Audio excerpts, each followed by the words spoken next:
Welcome to United Consciousness, where one consciousness, one being, is more than just a belief. It's a movement, a global initiative that unites us all in the pursuit of peace, spiritual wisdom, and universal happiness. It's a global mission that's touching life across continents. If you have ever felt the need for connection, spiritual guidance, or just a sense of belonging, you are in the right place. Welcome to United Consciousness. United Consciousness is not just an organization. It's a living, breathing community dedicated to enhance the holistic well-being of over 3 lakh individuals worldwide. Our mission is simple yet profound. One consciousness, one being. We believe that by connecting with our higher selves and each other, we can live lives filled with purpose, meaning, and fulfillment. Together, we are building a global community that shares this vision, helping each other unlock our full potential. With the presence in over 100 countries, including Switzerland, Canada, Australia, Japan, etc., United Consciousness is here to help you thrive in this complex world. So why wait? Join us on this transformative journey. Let's create a world where peace and happiness are not just a distant ideal, but a tangible reality we can all experience here and now. The European Yoga Federation was founded 15 years ago. Since then, our motto is unity in diversity. Please listen to the main key points.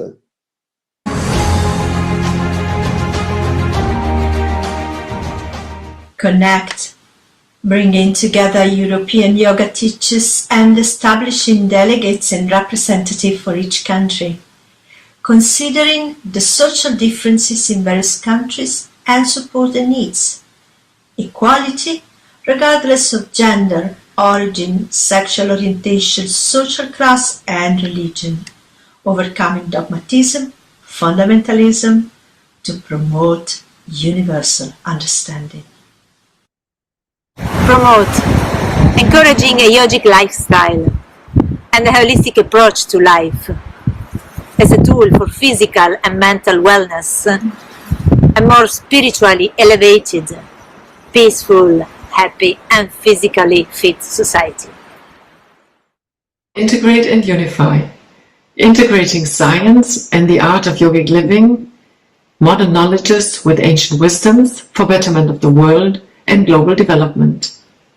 Recognizing, accepting and integrating the many different paths that lead to the same final goal, making sure that yoga will maintain its original purpose. Namaste. Provide study of secular knowledge, philosophy and ancient text, Bhagavad Gita, Yoga Sutra and Veda. Study of techniques, modern developments in teaching techniques, incorporating scientific findings in medicine, psychology, etc. To guarantee a certain standard, an established graduation system to provide a minimum standard for yoga teachers training. The European Yoga Federation wants to gather everyone who wants to be operative toward the good direction of love and diffusion of a discipline like yoga that's taught to all of us the way to peace.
I am feeling immensely happy in introducing the incredible learned personality Andrey Riehl from France.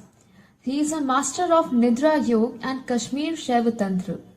He is a student of yoga since 1972. He first stayed in a monastery in the Himalayas and met many traditional masters studying extremely specific teachings of classical as well as tantric yoga practices. After some years of searching, meeting with Kashmiri Babu, an ascetic from the Shaiva tradition, he underwent a retreat of deep study into the spiritual quest. Also, very touched by his meetings with J. Krishnamurti and Sri Anand Mahima, he studied further important aspects of the inner path. It was the final encounter with Chandraswami, an ascetic from the Brahmanic lineage of the Udasins, which would give a full understanding of all the teachings studied before. He has been teaching Mantra Yoga, Pran Kriya and Swadhyay. He is a Nidra Yoga instructor for the past 20 years across 5 continents. He is a board member of the European Union of Yoga, founder of Nidra Consciousness, founder member of Indian Yoga Association and director of Nidra Study Centers across the globe. Ladies and gentlemen, please join me in welcoming Andrey Riehl. We are delighted to introduce Ms. Shailaja Menon, a visionary yoga teacher, acclaimed author, TV host, and inspirational speaker dedicated to promoting mental wellness through yoga. Originally from Coimbatore, India, and now based in Malaysia, she is the founder of Mat and Beyond Yoga Studio in Selangor. With over 25 years of teaching experience, she has hosted the popular Yoga Shakti TV series and authored the celebrated books Yoga Shakti Awakening Your Own Power and Breath Bend Be, both landed at international festivals and endorsed by eminent leaders. She conducts online and corporate yoga classes on stress management, as well as impressive workshops and retreats that explore the Patanjali Yoga Sutra, asanas, pranayama, dhyana, and self-study. Her compassionate and holistic approach empowers diverse audience across the US, UK, and India, inspiring transformative change and fostering a deep connection between body, mind, and spirit. So, ladies and gentlemen, please put your hands together to welcome Ms. Shailaja Menon. Andrey Lobanov is one of the founders and leaders of the yoga community in Russia. Yoga master with a unique path and experience, who started his yoga practice and research in Soviet time when yoga and other oriental practices were forbidden. Andrey's school became the first official yoga school in USSR and Russia in 1983. He found a way to legalize yoga in Nizhny Novgorod region and played an important part in making yoga legal all over the country. In 1989, he founded the first yoga teachers training school in Russia, which in 2002 became the Academy of Traditional Systems of Healthcare and Human Development and got the license from Ministry of Education for yoga teachers training. He also was the first in Russia to work out yoga therapy educational courses, which were included in the curriculum in foremost medical higher education institutions.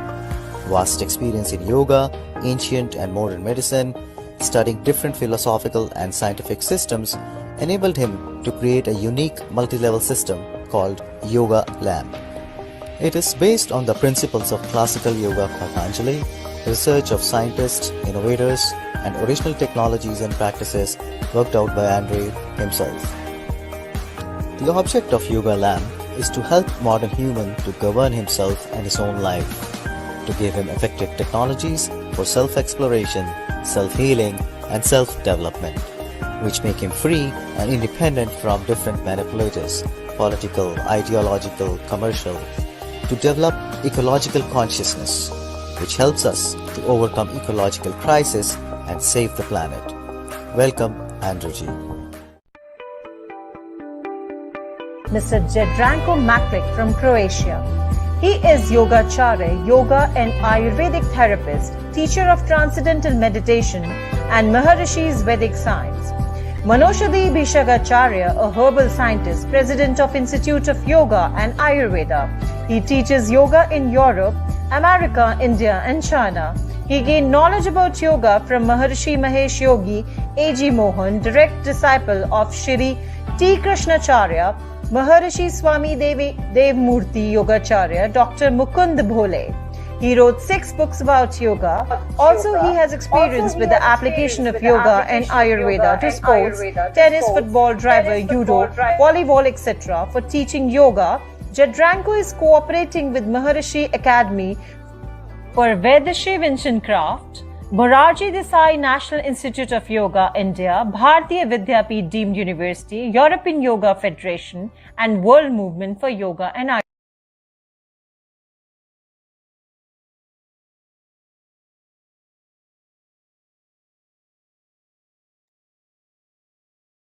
Jadranko ji, are you here? Yes, I am here.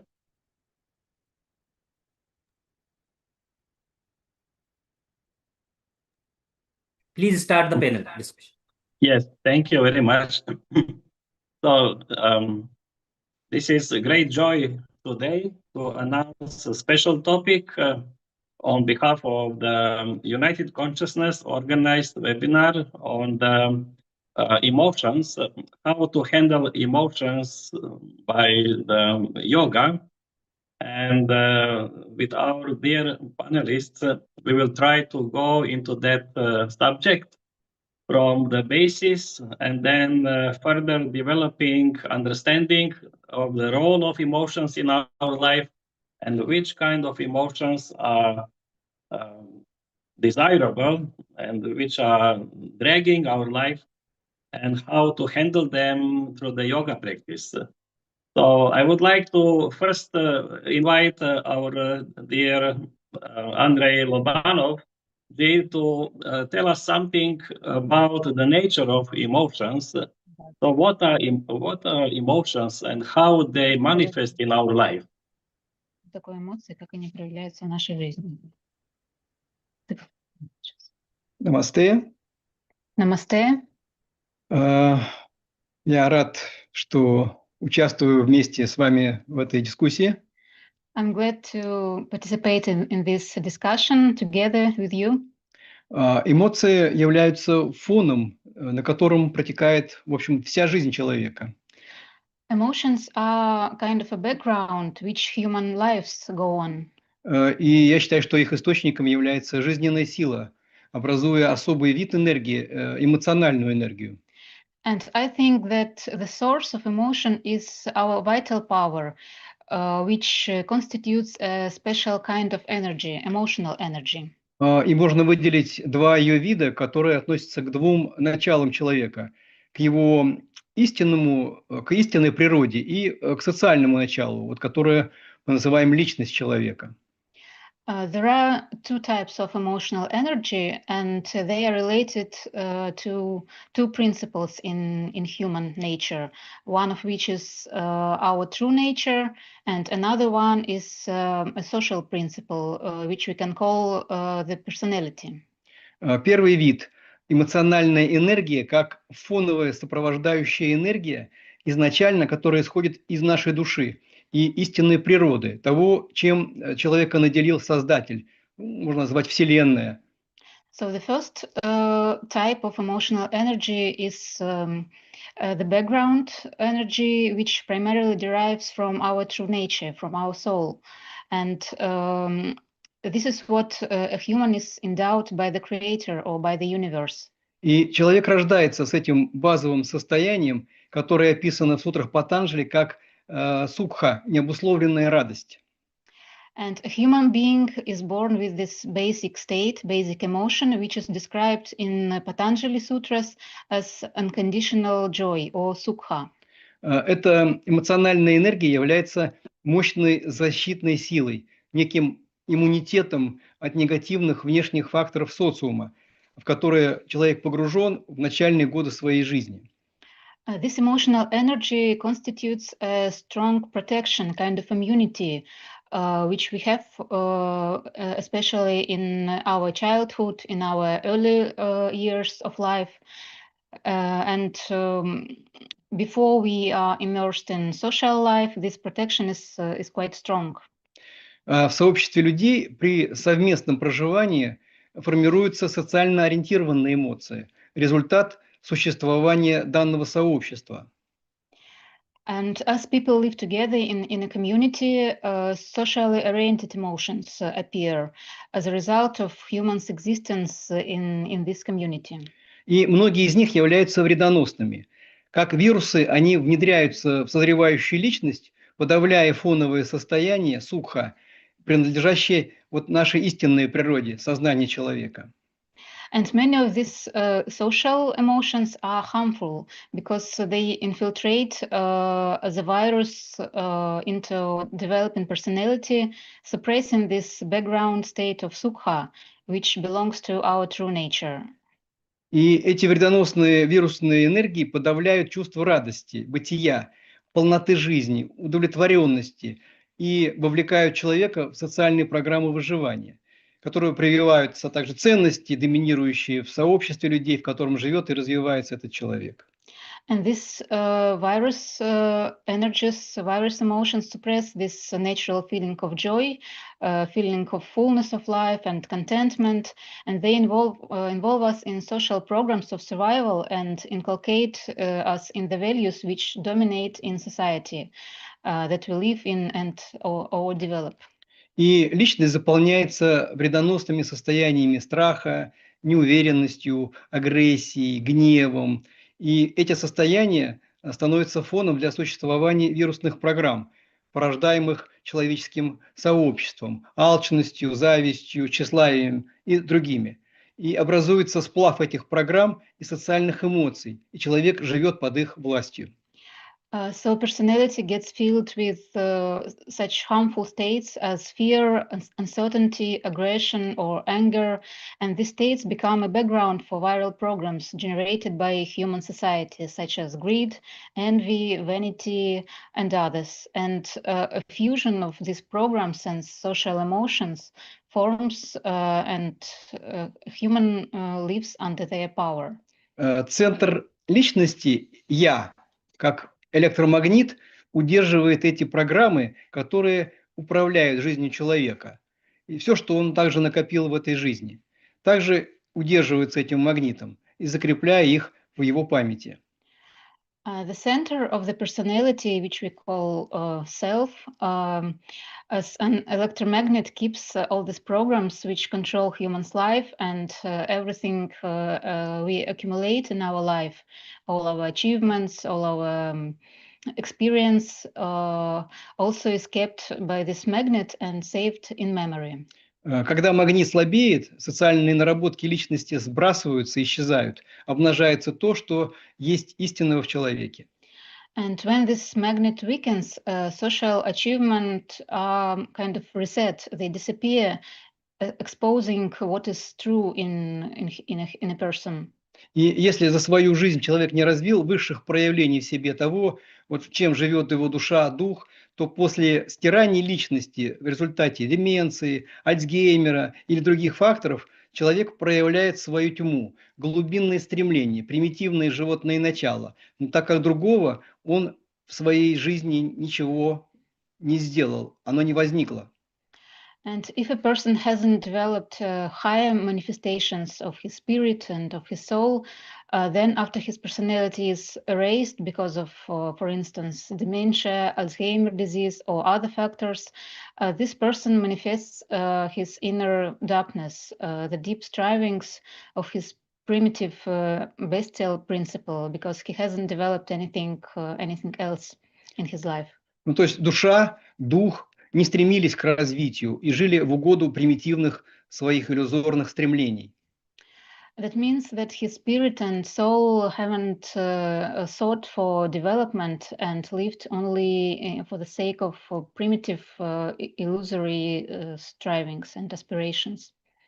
Поэтому для духовного развития и управления своей жизнью важно восстанавливать и развивать состояние сукха, радости, которое необходимо проявить в человеке для проявления вот его истинной природы, человеческой природы. That's why for spiritual development and management of one's life, including emotional management, it's important to restore and develop this natural state of sukha, state of joy, which is necessary also for manifestation of one's true nature, of our true nature. Спасибо. Thank you. Yes, thank you very much, Andrey. It's your beautiful reflection on first what is our true nature of life, and that this is the state of ananda or sukha or some positive state. We can say the state of eternal goodness, something which is nourishing and supporting all life in the universe in the evolutionary direction. So this is what is our life by our nature. So then sometimes it happens actually that we forget or we lose the insight of our true nature. And this is we as a subject, as the consciousness, when we become identified with the process of experiencing. This is what Patanjali says in the Yoga Sutras, that when the power of the seer, and this is I, that the power of the seer becomes identified with the power of the seeing, then arise asmita, or we are losing the insight in our true nature, and we just start living our wrong identity as ego, which is influenced by all the circumstances to which it is related. So, and those different kind of relations can create in us a certain feeling and stimulating certain emotions on the basis of understanding of that relation. So the relation can be toxic, and then on the basis of that, kind of very negative emotions will be appearing in our life, or positive relation will bring us some positive value. So in that sense, we try to understand what we should do in our life. So it's naturally that we have emotions. Without emotions, we can't live. And to become more aware of the source of different kinds of emotions and which emotions we prefer. And even, all emotions are there as a part of our life. Even the fear, even the anger, or any other kind of emotion. And in a certain amount, they can have some positive role in some moments in our life. For example, the fear sometimes can have a positive effect, that we become careful not to do something which can damage us. From the previous experience of if we burn our hand in the fire, then we get fear being, putting again the hand in the fire, because it will cause that painful experience. So this is very complex theme. That's why I would like all panelists to join and enjoy the discussion. And now I would like to ask our dear Shailaja Menon from Malaysia to tell us more about the effect of the emotions in our mind, in our consciousness, and the body, because we know that emotional response is related also with different hormonal changings. So please, can you explain us more on that topic? First of all, namaste, everyone. And I would like to thank the United Consciousness Global and the European Yoga Federation for this wonderful opportunity to share, my thoughts on this very beautiful and very deep subject. And very honored to be part of this panel as well. So basically, as yoga practitioners, we connect to different dimensions of ourselves as a mind, body, breath, and energy. And we realize that all of it is connected. So, with that very broad based understanding, that's how we delve into it. That nothing is separate. Like in modern science, everything is separated. The body is separated, the mind is separated. And even in the body, like you have doctors for even not just your hand, maybe even separate digits of your fingers, right? Everything is so separate. But yoga gives you that very broad-based and outlook about life in general and our own selves. Yeah, so mind and body are deeply connected. In fact, according to Dr. Caddis Pert, who is a very revolutionary neuro doctor, she talked about how it was not even mind and body, that it's really a mind-body continuum. And we have this tendency to think of the mind as in the brain, but mind is actually all over our bodies, right? And this is something that is accepted today even in science. It's not just something yoga people are talking about, because today they say over 90%. I mean, that percentage could vary, but a majority of today the illnesses have their roots in stress. Yeah, and stress is something that is experienced, as we say, in the mind, but the effect of the stress is experienced in the body, yeah, and all over our bodies. Yeah, so today everybody accepts that mind and body is actually one, and maybe it shouldn't even be mind and body, and it just should be mind body. So with this understanding, we realize that all the harmful and toxic emotions that we experience, it just doesn't go anywhere. In fact, the mind is even referred to as the subconscious. The body is even referred to as a subconscious mind. Yeah, so everything that we experience, all the anger, all the frustration, all of it is experienced in every cell in our body. Yeah, so that's how deeply this mind and body is connected. Yeah, and then we all know, right? So the body tenses in uncertainty, it braces in threat, freezes in shock, and collapses in hopelessness, right? We've all had these gut feelings where we experience things in our stomach about, something that we feel. So mind, body is deeply connected, and that's where yoga practice comes in, because it really allows us to find a release through a very holistic manner, right? All the asana practices that we do, the pranayama practices that we do, the yoga nidra, all of it helps us to deal with the effects of negative emotions on our body. And in fact, they say one of the greatest contributions of yoga to healthcare is really the capacity to de-stress. And emotions basically have their roots in kleshas, yeah, which is avidya, asmita, raga, dvesha, and abhinivesha. And if we see, especially avidya is considered like the mother klesha or the root of all kleshas. Yeah, kleshas are like afflictions, yeah, what afflict our mind. So from avidya or ignorance of our true self, all the other kleshas come about. And if we look at raga and dvesha, right, that's a very powerful example.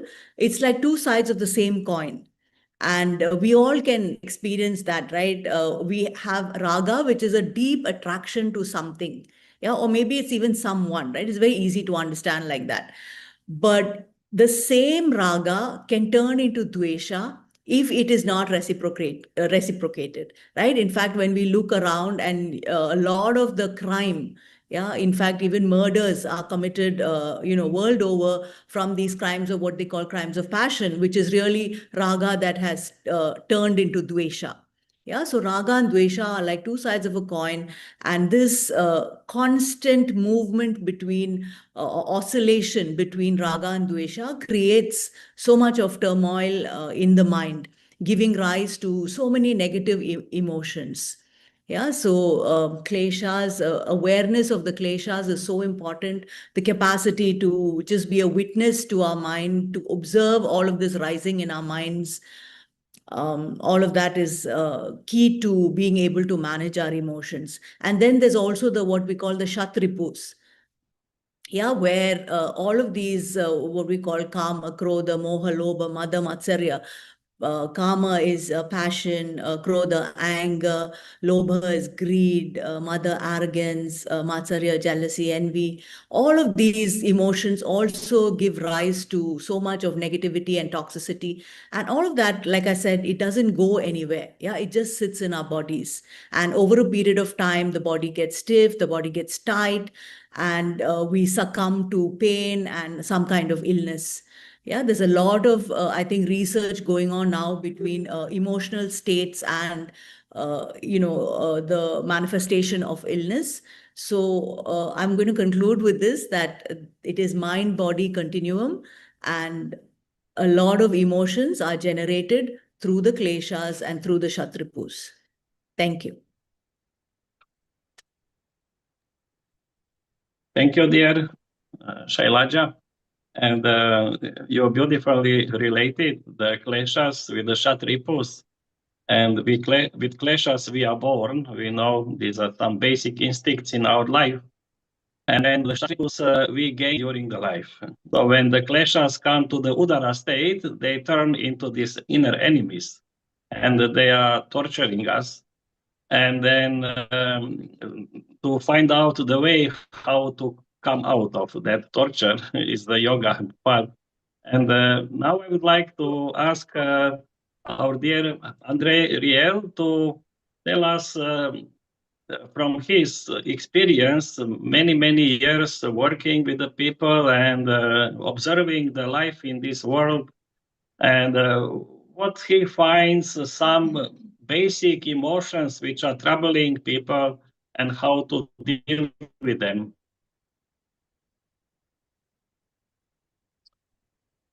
Hello, everyone. I'm talking to you from the south of France.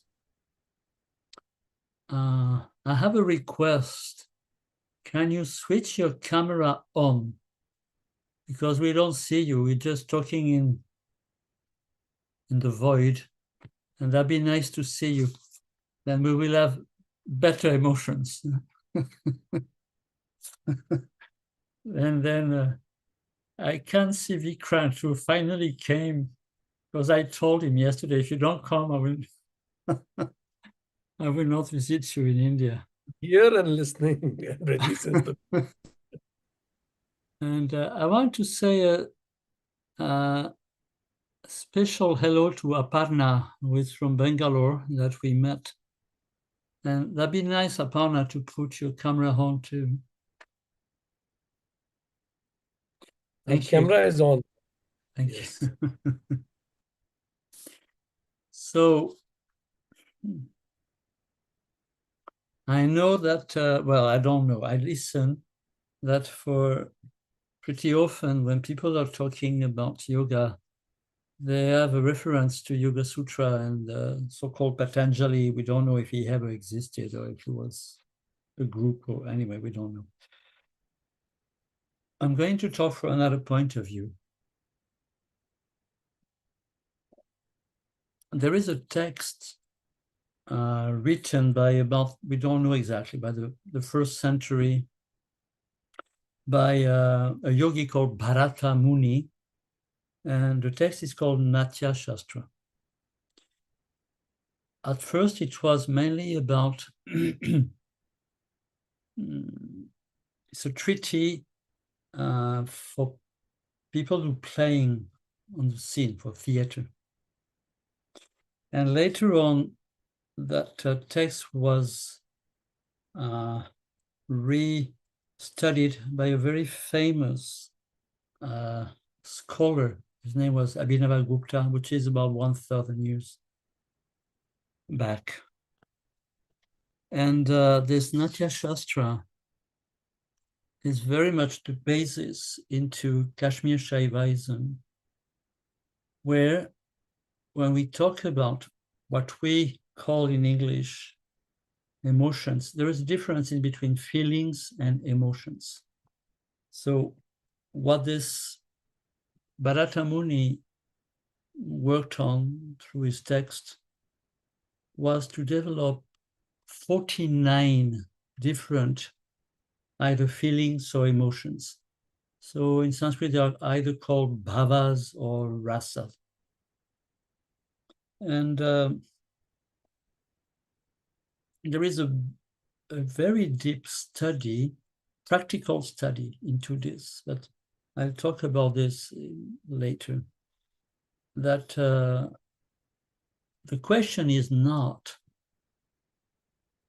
positive or negative emotions, because what we mean by positive and negative is only coming from a judgment, from a point of view, from the intellect.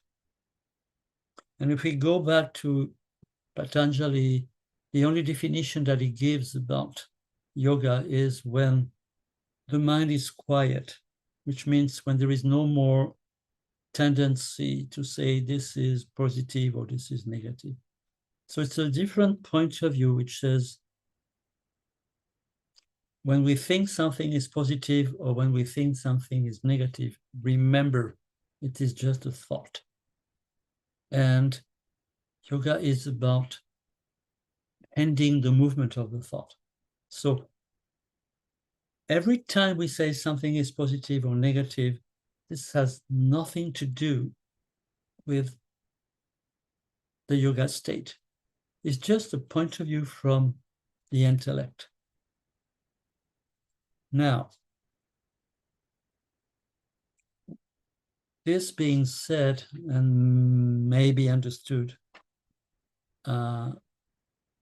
we are all going through feelings or sensation.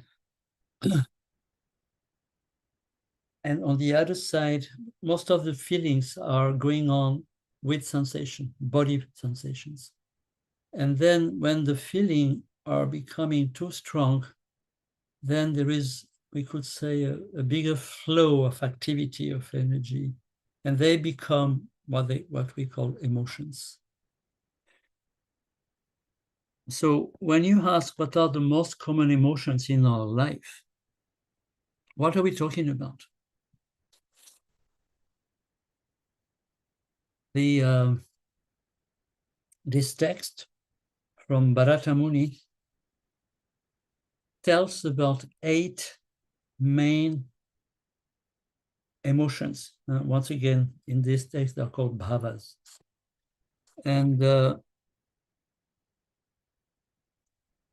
it's quite easy to perceive when we are overwhelmed. But once again, before emotions, there are the feelings. And according to the Natya Shastra, there are 41 feelings. And it exists practical, not a theoretical, not intellectual, a practical sadhana, practical exercises for each of them. And it's a long, long process. It takes sometimes more than a year to go and visiting all those different nuances. Now, regarding the most common emotions, as Jadranko asked about, I'll give you very few words in Sanskrit. But so among those 8, one is called rati, and it's translated as love. Now, when we come to love, there are so many nuances when we go deeply into the different states within us. Things like friendliness, passion, devotion, compassion, love. There are quite many nuances. And when we start talking about the very first, rati, love, I go quite quick. Second is called hasa, just to do with happiness or joy or laughing. So here again, there are several nuances that we have to study one after the other into a practice. Other one is krodha, anger, which can go once again to many nuances. When you're frantic, when you're a little angry, you don't say anything. When you become a little more and you start expressing, then it can come to shouting, then being totally overtaken by anger. Third one is called utsaha, sorry. The feeling of wonder when something is wonderful. So, and here again, you can perceive, you can have this emotion of beauty, then wonder, then being completely overwhelmed, overtaken. And the last level of all those emotions are very, very important. I'll go back to them right after the end of the 8th one. So next one is called bhaya, just to do with fear, and to terror, until terror. You can be a little bit afraid and you can become very afraid, and then you're totally overtaken. Jugupta, when you don't like something, dislike. And it can go very, very strongly until you so much dislike something or someone that eventually you're going to be aggressive.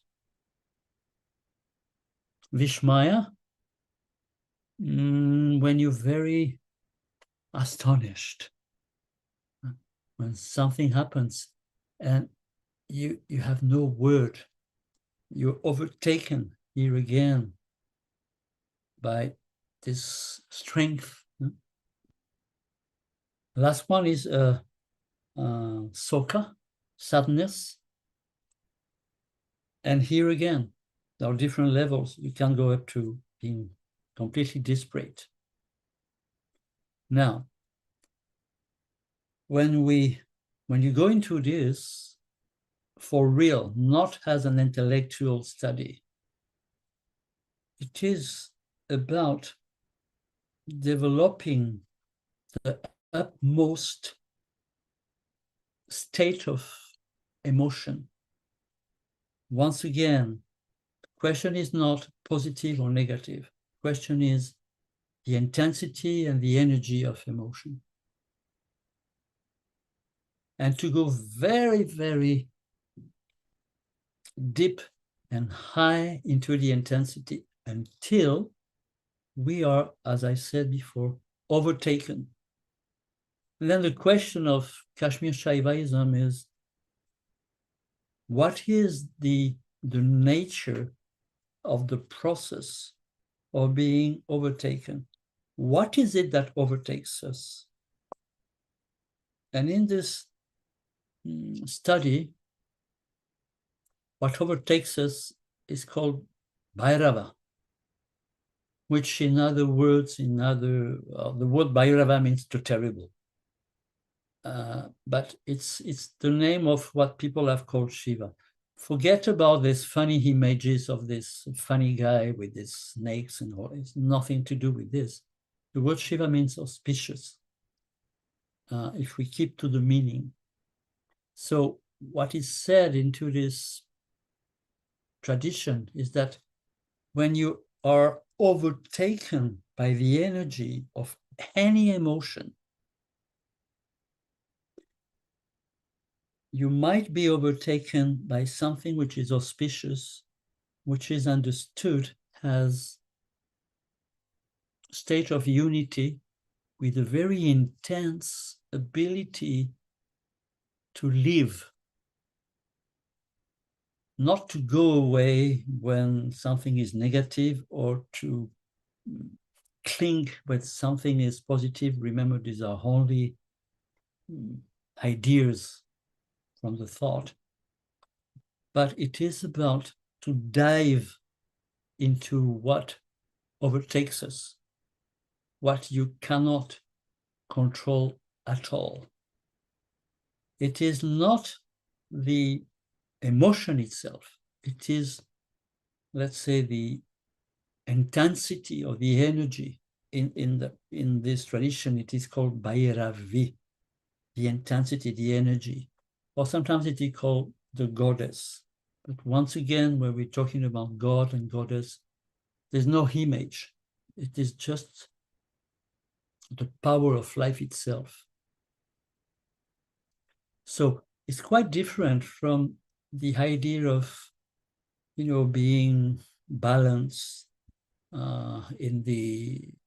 this is how very people interpret in Yoga Sutra. Here it has nothing to do with balance. The world, the life, the universe is very intense and doesn't care about balancing. As you say in India, it is nirguna, is beyond differences. And in this Kashmir Shaivism, this is what is proposed. Studying into the intensity of the 8 emotions and then into the 41 feelings. I might go into this later on. This is just an introduction. Thank you very much, dear Andrey. And you really brought the essence of the teaching of emotions about the teaching of the ancient drama.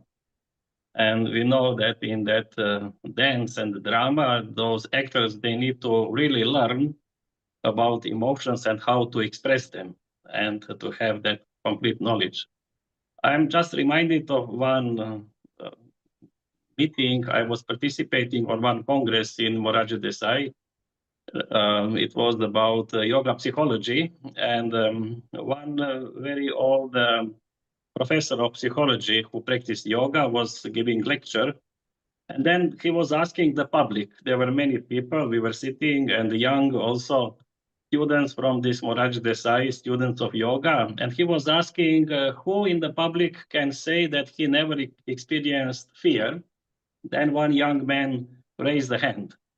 Then he was asking who didn't experience the anger. He again raised the hand. And like this, for the few emotions, he was always raising the hand because he wanted to prove that by yoga, you are mastering, you are beyond emotions, and you are just indifferent to any emotion. You can't be disturbed. And then the professor said, and he pointed to the student and he said, now this is the example of emotionally illiterate person. So in that sense, as you said, the emotions are there. They are the part of life. And what we can, from our side, do, if we realize our true self, then we are becoming free to enjoy in the full value any emotion, being overtaken by that emotion and know that emotion in its true reality. So you are in that state. By practice of yoga, you can reach the state where you are completely out and completely in, as you said, overtaken by Bhairava. So that you get unity with that emotion, but at the same time, you are with a clear state of your consciousness behind them. You are not affected and you are fully affected. So this would be some kind of, but this can't be achieved through intellectual basis, neither on the mind, but through the realization of our inner silence, which can be there maintained regardless of the waves which our boat is undertaking on the surface of the ocean of our consciousness. Any kind of the waves can be facing our boat, our life, but we are established in that deep inner silence. And so there is more in that to say, but somehow when we are not yet in that state, when we are affected by the emotions, there are two ways how we can react or we can suppress. Sometimes suppressing, we know that this is having a very negative effect on our physiology. And one professor, Sarno, from US, he wrote one interesting book, How to Heal the Pain in the Back. He's speaking about TMS, or tension myositis syndrome, where actually he said that whenever we are in the situation that our mind is not so busy, and we can make our mind busy on the surface to keep everything suppressed in our subconscious, all the suppressed emotions. And this is useful for us because then we are safe. But when we are over weekend free, then there is some free space opening that some emotion can appear, which is suppressed. And then subconsciously, we try to prevent that by autonomous nervous system, because the emotional pain is more difficult to bear than the physical pain. And then the body chooses that inner intelligence to create some inner pain through some action on the level of the physiology, and then we are dealing with the pain. Again, we are occupied with the pain, and or any kind of health problem we create for us. Then we are so the yoga is teaching us somehow to be brave and to be able to face any condition, not running away, but to face and try to understand. Trying to understand and in some way this can help us to transform that condition that we don't suppress. Not suppressing, but trying to understanding. Now we will try to go into some practical consideration of some practices from yoga, how we can deal with that kind of negative aspect of suppressed emotions, which can create problem for our mind and the body. And but there is another option, Jadranko. Yes. The option is to be aware, not to suppress, not to go with, just to be aware. Would we say to witness? To witness. And this is another option which has nothing to do with acting, because when you suppress or when you adhere, it's an action. Now, there is another option which is very rarely talked about, especially in Yoga Sutras. It is being aware.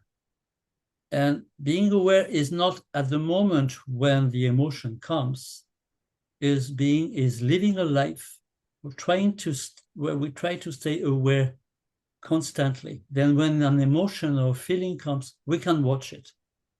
Not at the moment it comes. And this is another option, which is not into Yoga Sutras. Beautiful. Thank you. Now we'll try to see from our Andrey Lobanov to tell us something from the practice of Hatha Yoga, because this is very commonly known yoga approach. How it's possible also to give some practical suggestion how to handle emotions. Ну, я еще немножко хочу сказать на тему нашей дискуссии. I'd like to add a few words on предыдущий, да? Да, On previous topic. То, что вот это вот наблюдение и возможности как бы управление, оно не может исходить из концептуального мышления, из интеллектуального мышления. This ability to be aware and to observe our emotions can't derive from intellectual thinking. Это то, что как раз вот я называю социальной составляющей человека. This is what I call a social principle in a human. Поэтому важно как раз вот это обретение состояния йоги, которое позволяет нам соединиться с нашей истинной природой. That's why it's important to have this state of yoga which connects us with our inner true nature. И благодаря ему как раз возможно все то, о чем мы сейчас с вами говорим здесь. And if we obtain this connection with true nature, everything we have just discussed here becomes possible. Ну, сейчас я вернусь к своей тогда теме, к своему вопросу. And going back to your question, Jadranko. Главным для обретения вот состояния йоги является управление умом, который приводит к освобождению от влияния грубых проявлений от деятельности, умственной деятельности той самой личности, относящихся вот к программам выживания. And the main thing on the path of mastering the state of yoga is mind control, which liberates us from gross manifestations of our mental activity related, as I said, to survival programs of our personality, our social part. И управление умом включает в себя управление эмоциональной сферы, приводя ее в некое равновесное состояние. And management of our mind includes emotional management also, which implies balancing our emotions. Под равновесным состоянием я понимаю нейтральное больше состояние, то есть когда эмоция, она может быть переживаться, она может отсутствовать, она может быть подавляться, но важно, что оно не будет влиять на мое решение, на мое действие. And when I say balanced emotional sphere, I mean that emotions, I'm neutral to these emotions. So I can experience them, I can suppress them, I can watch them, but emotions don't affect me, don't affect my mental activity and my decisions, my actions. И вот в этом равновесном состоянии эмоциональная сфера должна быть вот, либо позитивной, либо нейтральной по отношению к явлениям, которые происходят в человеческой жизни. Вот чтобы эти вредоносные эмоции не оказали влияния на ментальную деятельность и мыслительные процессы, которые и участвуют в принятии решений и совершении действий. And it's good when our emotional sphere is neutral or positive in relation to different manifestations of life. So that harmful emotions, even if we have such emotions, don't have any effect on our actions and decisions. Вот для этого требуется осознать эти вредящие эмоции. Слово «осознать» – это различить, это быть свидетелем, как бы их, так сказать, наблюдателем за ними. And for this, we need to be aware of these harmful emotions. It means that we should recognize them, so we should witness them. И обнаружить, различить их как вирусные программы, заложенные в личности, и нейтрализовать их и заменить возрождением в себе состояния радости, сукха. And as we recognize them, we should neutralize them, replacing them with this revived state of joy, of sukha. Это можно начинать практиковать сначала на коврике, делая асаны или пранаяму, при этом создавая радостное состояние как фон, на котором проходит эта практика, а затем уже переносить это состояние в повседневную жизнь. We can begin with practicing this approach first on the mat. When we do asana or pranayama, we create this state of joy, which is kind of a background of our practice. And then we can bring this state into our everyday life. И это состояние радости, заполнившее все структуры человека, не позволяет проникнуть в него вредящим эмоциям, социальным эмоциям. And when the state of joy fills all our structures, there's no place for harmful emotions. They just can't enter our system. И когда мы практикуем хатха-йогу подобным образом, мы начинаем развивать навык управления эмоциональным фоном. And when we practice hatha yoga according to this approach, we develop the skill of emotional management. И то есть помимо упражнений, вот как бы как делать те или иные асаны, как делать те или иные пранаямы, это одна составляющая хатха-йоги.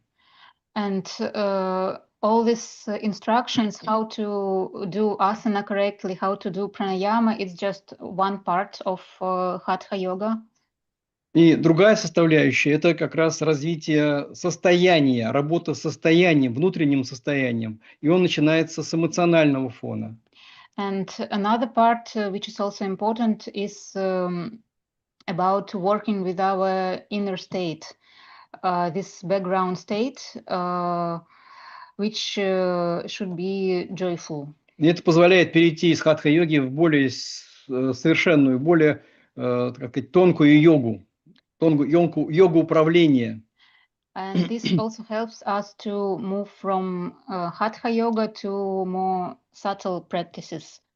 Управление состоянием, управление своим сознанием, умом. Which include managing our state, our mind, our emotional state. И важно сделать это вот, фоновое управление стабильным, как навыком. And we should practice this approach until our emotional background is steady. И практическое развитие фонового состояния радости обычно начинается с практики внутренней улыбки.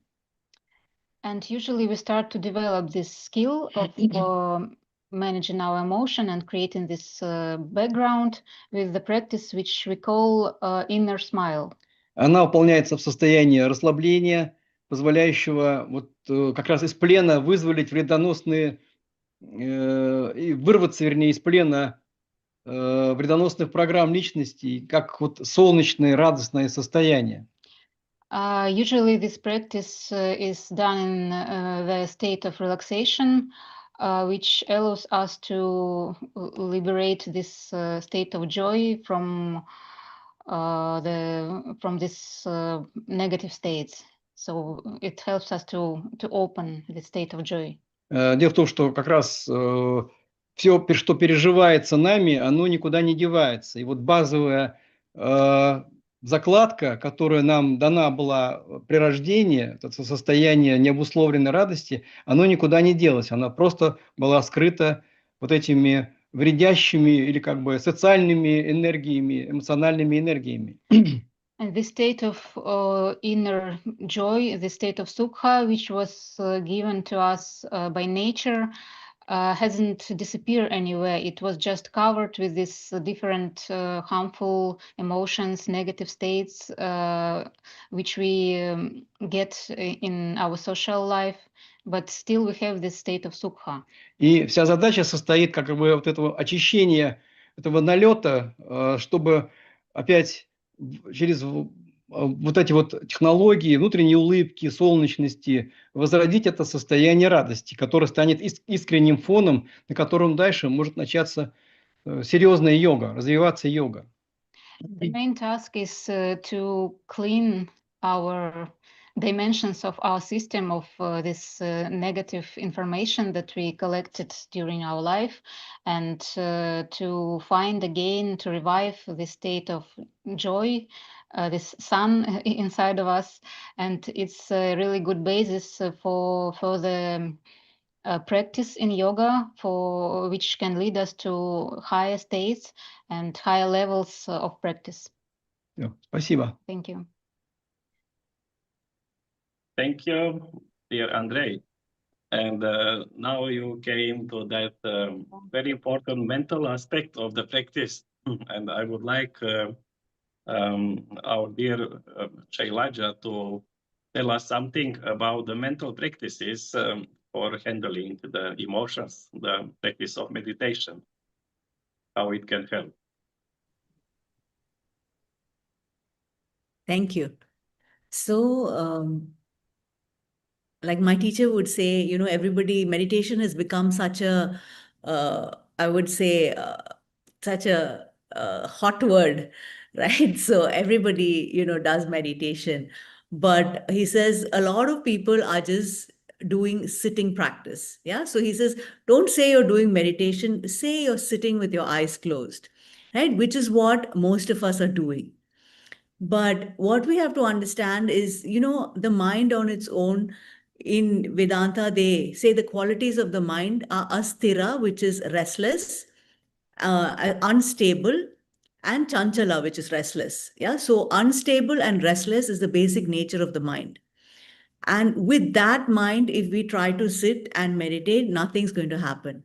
Right. So in order for us to meditate, which is what this whole path of yoga is, the Ashtanga yoga, yamas, niyamas, asana, pranayama, pratyahara, all of that is actually to prepare us for that final state of meditation, which is actually the seventh limb of the Ashtanga yoga.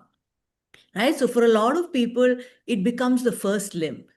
And then it kind of doesn't work out, because I hear so many people tell me, oh, I can't meditate, you know, I have to get up in, you know, as soon as I close my eyes, because the preparation is not there.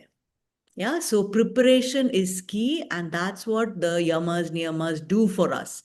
They allow us to, the whole of yoga practice is actually, there's this beautiful term, antakarna shuddhi.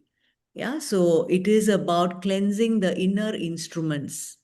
Because if we sit with the same instruments, we're not going to be able to have a different perspective.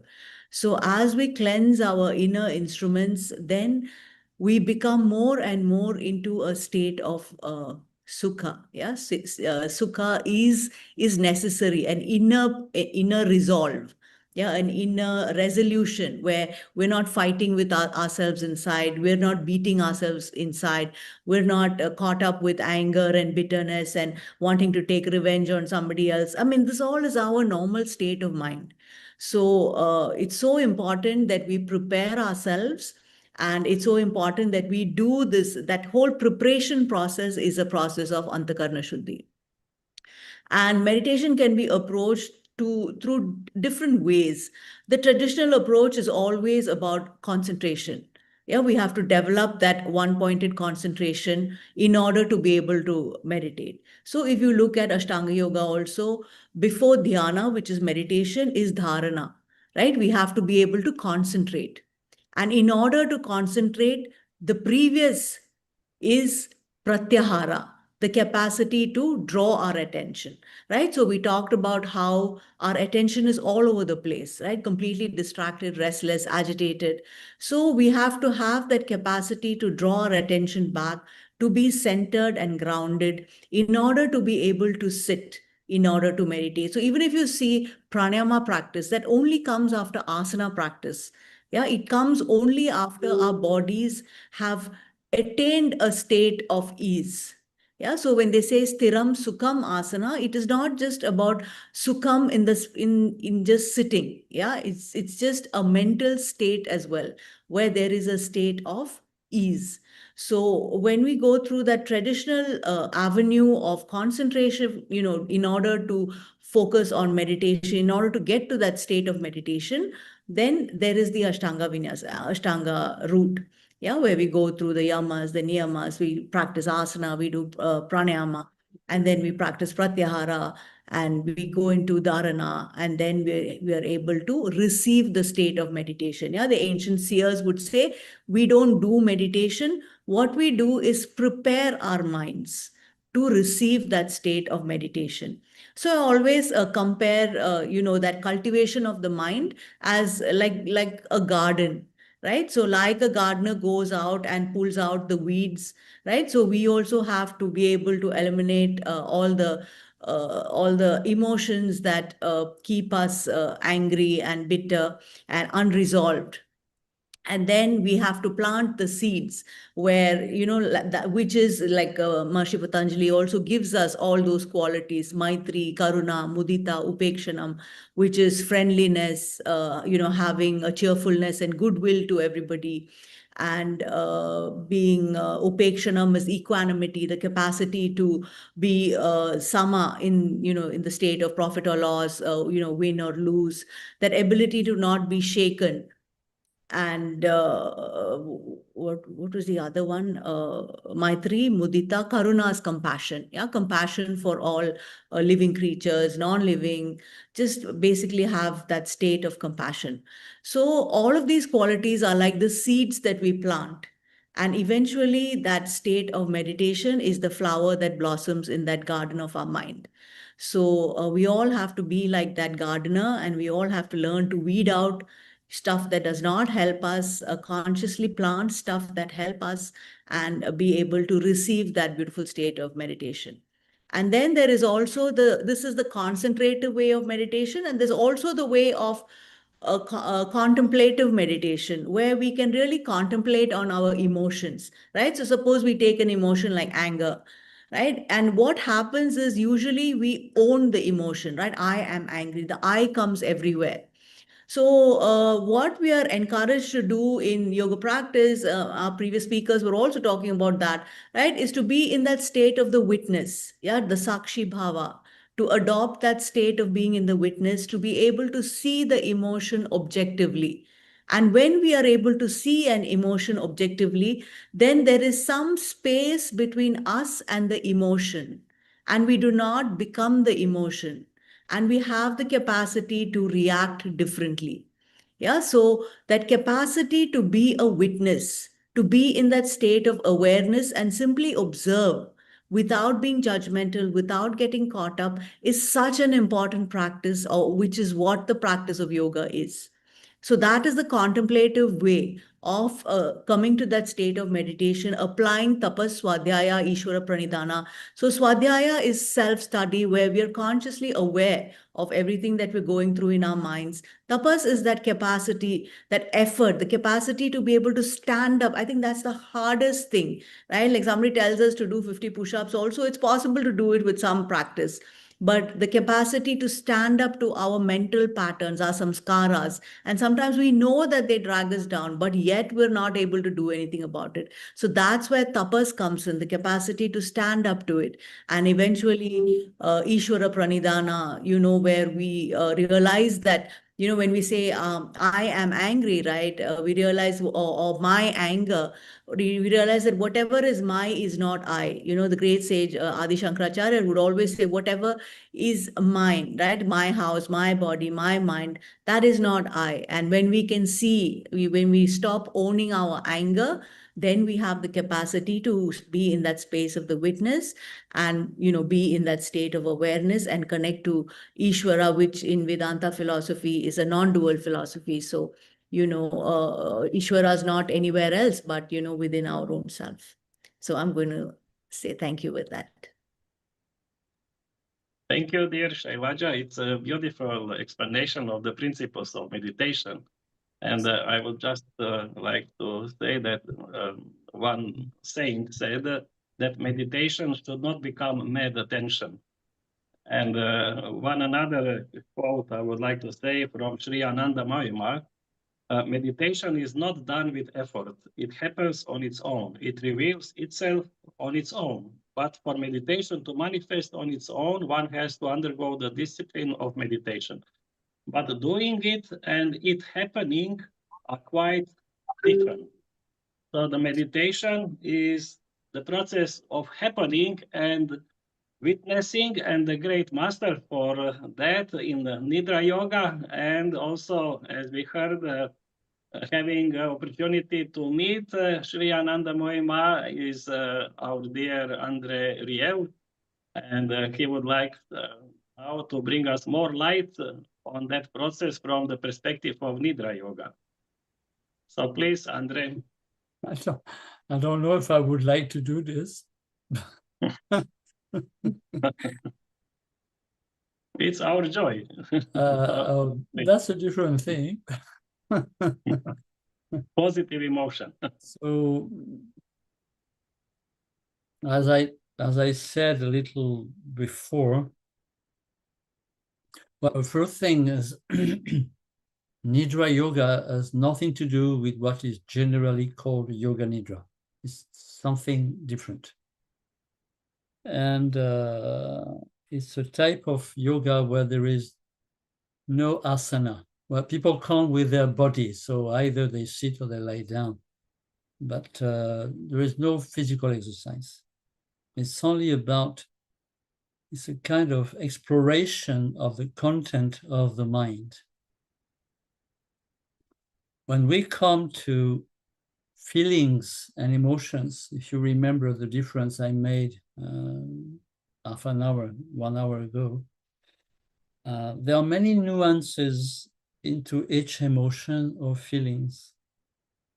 And the sadhana, the Nidra sadhana, is to tickle a particular feeling or emotion that we have already gone through because we have lived everything, and to enhance the intensity of it.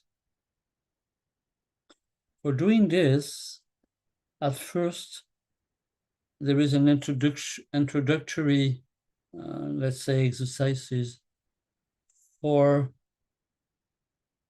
quietening as far as possible the intellect, what we call the mind generally, but that is quietening the process of having a point of view or an opinion. So there are exercises for this. And there is another exercise, which is to develop what has been called dharana, the ability to stay with something, concentration. Then we bring into one of those 49 feelings or emotions, and we develop the intensity of it. While doing this, memories are coming back, reminds are coming back. Sometimes memories that have nothing to do with what at first we took as an example of whatever emotion, if you like anger or joy, it doesn't matter, jealousy. So at first you start, let's say, jealousy. So you start by remembering situation where you have been jealous. And you develop it, you make it stronger and stronger and stronger, so that the, let's say, the energy of jealousy is almost overtaking you. From that moment, memories are coming back. Psychological memories, emotional memories, mental memories, physical memories, sensations. And the only thing we have to do with this is to stay both simultaneously relaxed and concentrated, which is not so easy.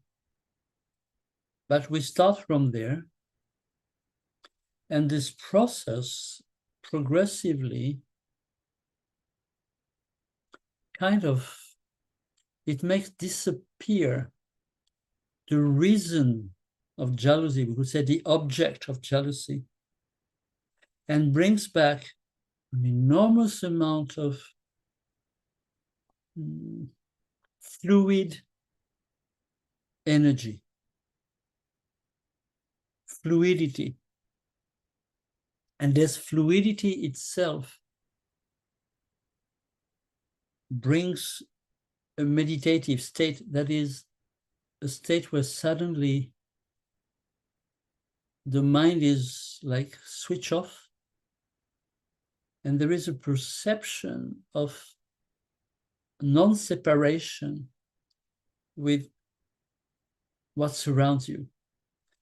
And what surrounds you sometimes can spread, and there is this, it is not a sensation, it is not an understanding, it is not a perception, it is realizing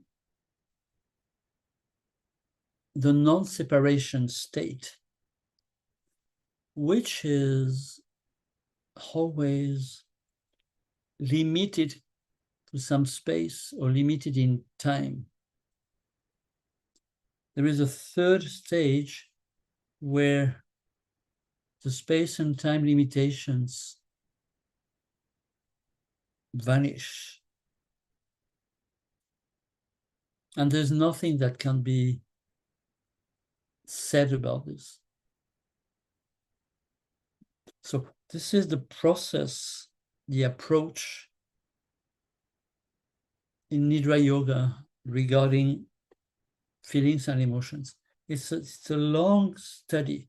It takes more than a year most of the time. And once again, the question is never trying to balance, because when you try to balance, you manipulate yourself. So it is not about trying to balance, because we could ask, what is it within us that wants to balance? So it is not about bringing or using a kind of control. It's about diving into the memory. And the only fact of diving within kind of we get rid of the practical memories, and there is this enormous energy that starts flowing. So that's the Nidra Yoga approach to emotion. And once again, there are 49 points, and for each point, there are sometimes 3 to 5 levels. So it's a big study. That's it. Thank you, dear Andrey. So I think now we have some all-comprehensive perspective on the different yoga methods and emotions. And now I would like to invite all those who were participating and watching and listening this discussion to involve with their questions. Please, you can ask the questions. Now we have time for the...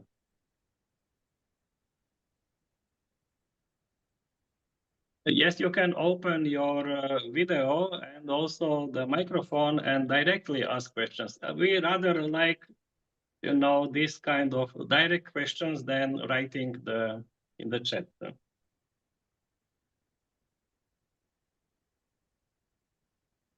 So please, you are all who is there invited to ask. Then we will know whether we succeeded in presentation. You are unmuted, you can speak. Aparna ji, you are unmuted, you can speak. Namaste all. Namaste Andrey ji. Thanks for the blessings. My question is, what is the state of harmony? And if we don't try to balance, how do we touch this state of harmony and non-dual state, which is, which in the recent scientific terms they call as circadian rhythm. So when the inner rhythm matches the rhythm of the universe. So how to, you said that what is in us that is seeking this balance. So the scientists say that our body has a certain rhythm and universe has a rhythm, and they are both seeking unity. So can you enlighten us?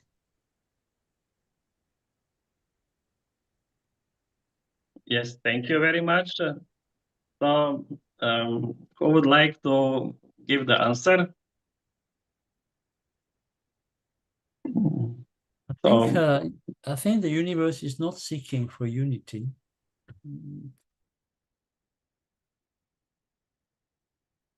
The state of harmony, you cannot reach it. It will reach you. And it reaches the moment there is an intense ability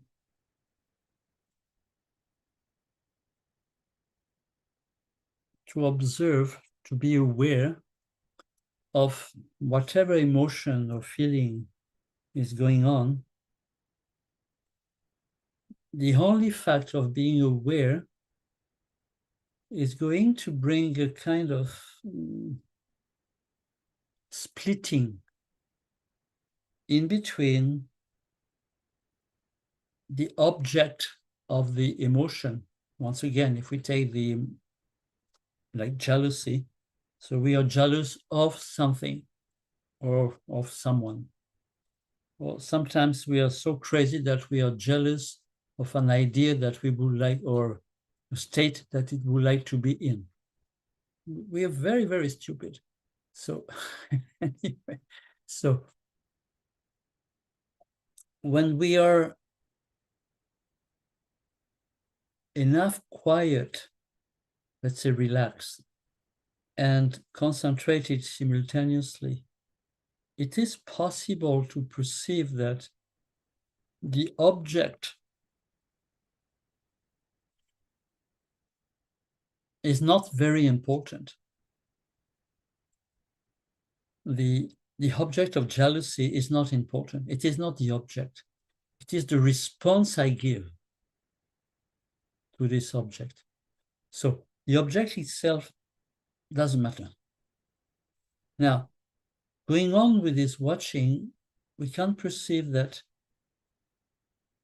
the response I gave to this image, to this object, is coming from a memory, a personal memory. This memory can be either an idea, it can be a certainty, it can be a belief. It's always coming from the intellect, which has built up, which is built up with all those different possibilities, beliefs, certainties. Then if we dive deeper, we're going to perceive that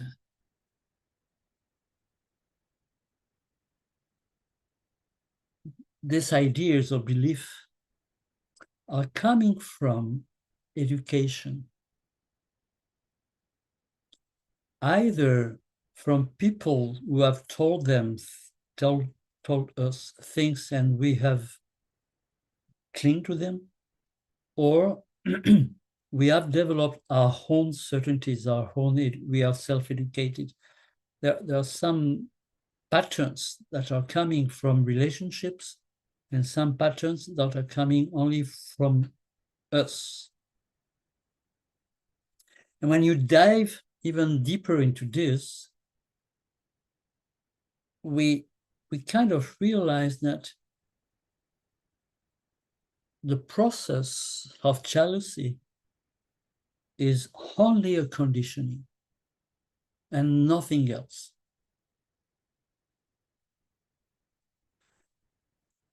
The fact of seeing that, of perceiving that, the energy of jealousy disappears, vanishes. It suddenly, it doesn't disappear. It stops being blocked. It kind of flowing happen. And into this flowing, there is an extraordinary and immense sensation of peace. Into the flowing. So it's a kind of, we could say methodology, but we have to be careful because it is not a step-by-step process. It's a process through which this sudden flow of peace can appear at any moment. It is the fact of being, it is the fact of being attentive, but also diving. It requires a lot of motivation, a lot of energy. We really need to really want to find out why we are so stuck in our daily life. Unless there is this very intense wish, this exploration is not possible. Sorry, I'm a little long. Thank you. Thank you very much. So I would like to add another point of view from the point of view of the Sankhya. It said that when the Purusha becomes conscious of its own existence, then intelligence becomes intelligent. It means Prakriti becomes intelligent. And what we are speaking about, everything belongs to Prakriti, either our body, mind, emotions, and all the functions.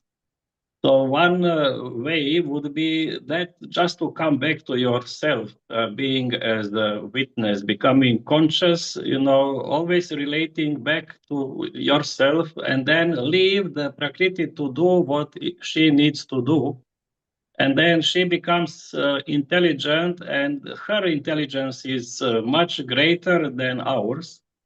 So we are not required to do anything to bring balance. So she will do that. But what is required from us is to just come to that witnessing state, to the Rishi value, or to that inner self, just come back again and again, come back to yourself. Whatever you are aware of, don't attach to that. Always come back to say, be related, but not related in a sense that you get involved into that. So just always come back. It's Nivartadvan principle from the Rig Veda. It means wherever you find yourself, come back, step back, come back to yourself. And repeatedly coming back to yourself, it is giving more and more power to Prakriti to freely work and liberate any problems. Whatever you are engaging, the highest healing power in the universe to work on you just by coming back to yourself. Very simple, but it needs to have some practice, which is actually not practice. Coming back to yourself is not the practice, it's just awareness, returning back, but remaining being a witness.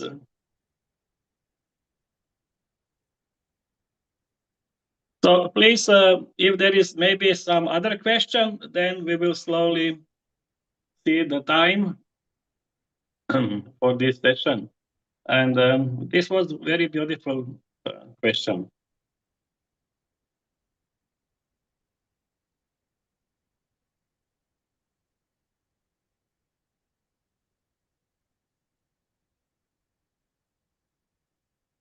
Yes, is there any other question? Anybody like to ask?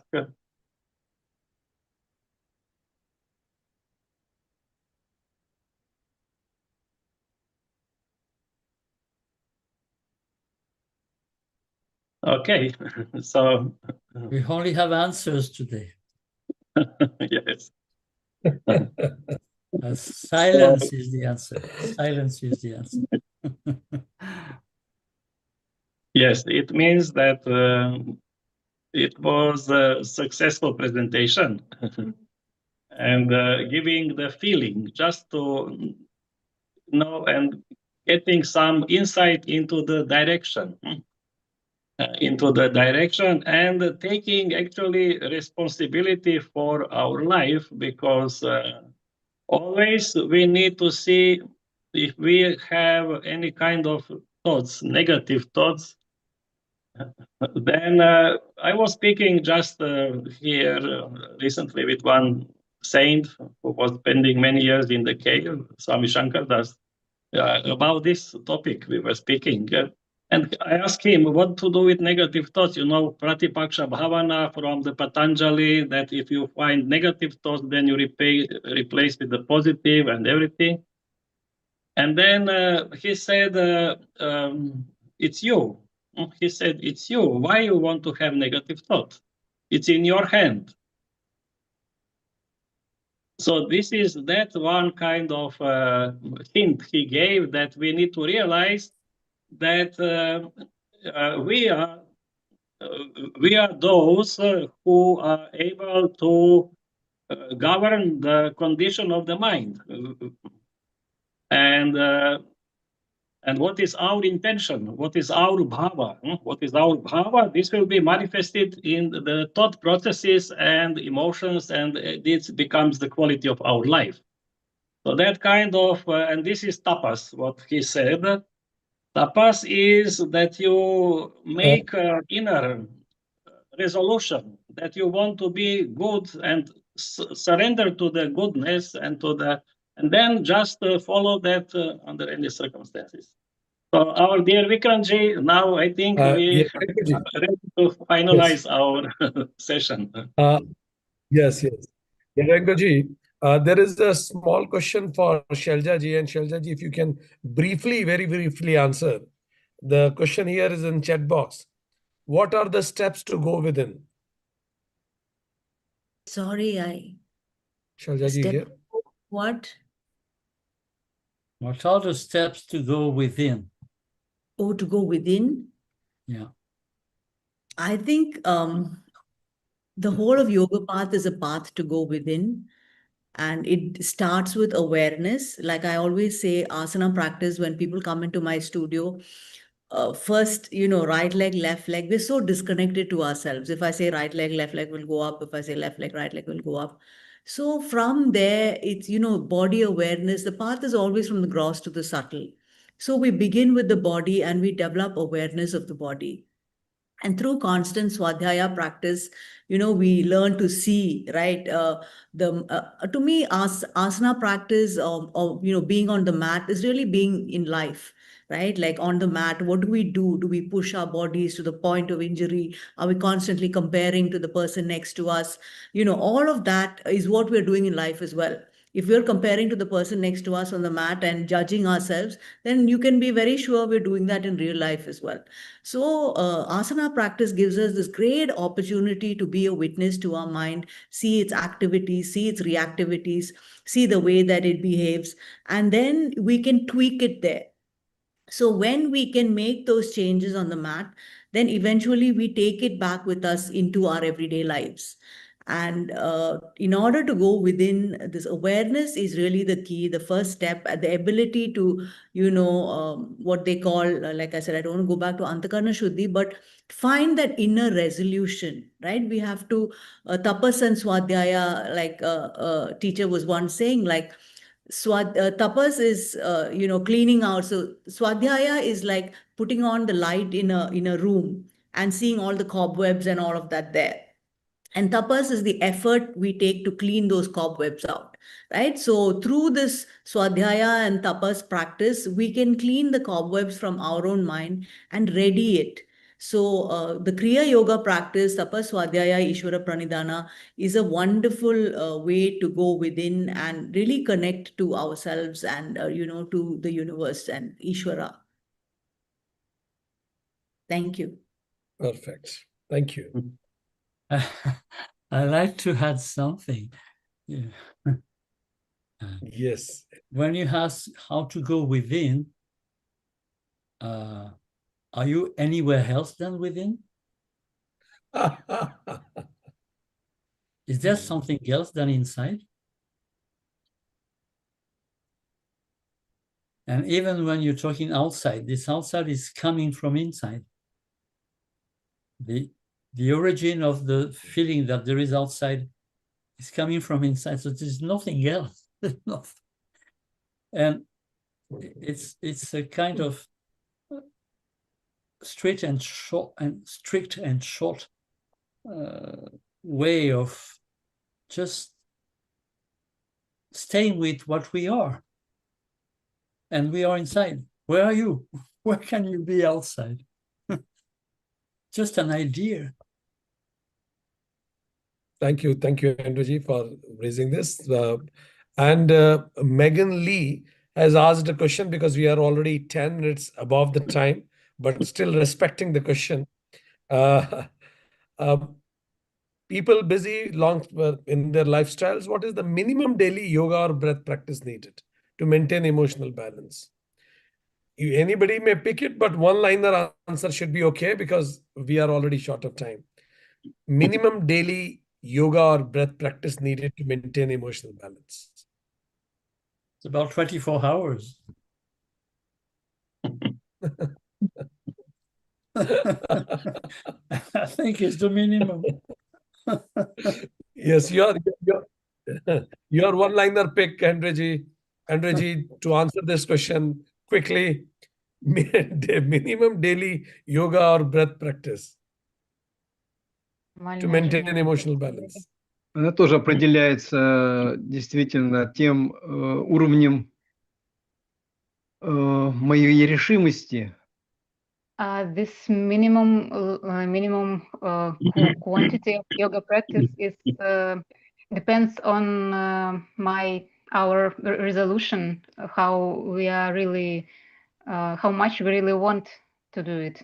Если я очень погружен вот в желание освобождения внутреннего, то есть ясности, истинности, то найдется время всегда. If I really strive for liberation, for clear mind, I always find time for practice. Тогда это будет 24 часа. And then it really will be 24 hours. Если это будет просто какая-то идея, которая меня сегодня осенила, как всех, там надо просветление, нужно пробуждение, то это там 1,5 часа, час. But if it's just another idea which came to my mind, as everybody has some ideas in his mind about enlightenment or something like this, so it may be a regular 1.5 hours on the mat and nothing else. Это для галочки я могу поставить себе, что 1,5 часа я для просветления выделил. So I can be contented with myself that I found 1.5 hours for my enlightenment. Спасибо. Thanks. Thank you. Maybe Shailaja, one-liner answer from your side also. And then we'll head over Jadranko ji to thank everybody. I'm going to go with the first answer, as in, I think, I mean, it's awareness practice. It's a continuous practice. So it's I don't think we can limit it into yoga time and non-yoga time, right? Everything is yoga, life is yoga, right? Yoga is not something we do, yoga is something that we are. Okay, I'm going to end with that. Perfect.